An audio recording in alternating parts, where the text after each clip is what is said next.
Hello, everyone. This is little old me. I'm back. So I'm home from work, and I just finished the first book in the Goosebump series. I will be starting on the second book next week, and this is something I will be doing every once a week until I have read all of the 62 Goosebump books that are out.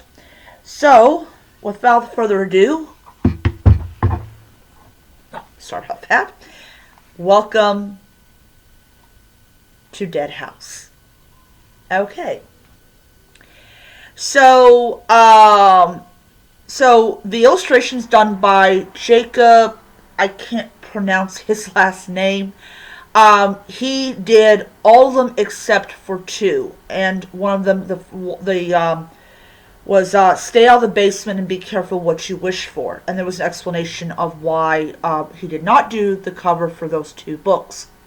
So, um, so Welcome to Dead House is the first book in the Goosebump series. For people that were not around when Goosebumps was first published, this centers around Josh and Amanda and their parents and their dog Petey, who are invited to live in Dark Falls. Dark Falls is a very unusual town, to say the least.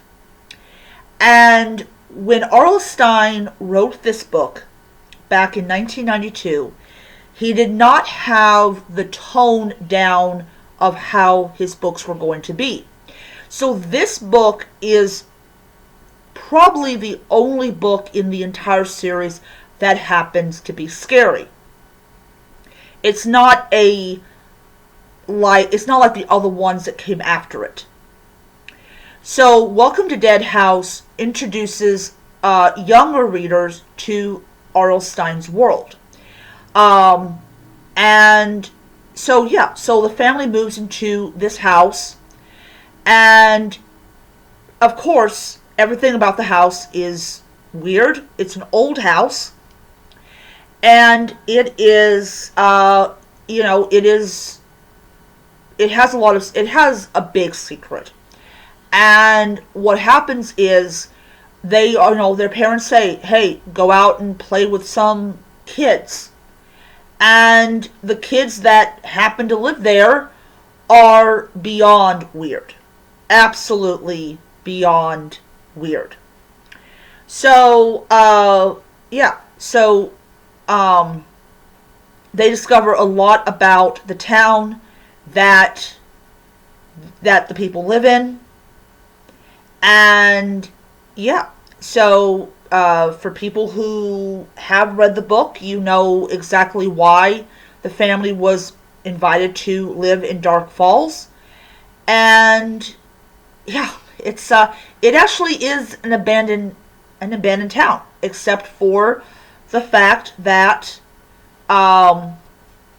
that the people that do live there, even though it's an abandoned town, they're dead.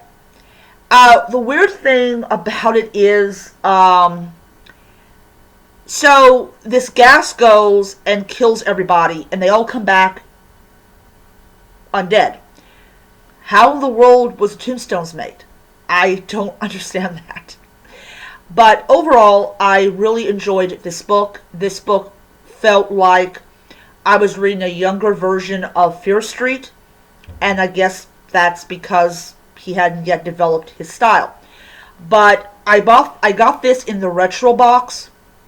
It was one of 5 books that I got, and it just is so great to read something that I remember reading years ago, and it's really nice. I now own it, so I don't have to worry about like returning it back to the library or anything. So I'm going to give Welcome to Dead House 5 stars. It is a great book, and definitely worth the money I spent on it as part of the retro set. All right, so I'm going to end it there. Hope you guys enjoyed the review. I will be reading this, as I said, I will be reading the next book next week, and I will see you guys around. Bye.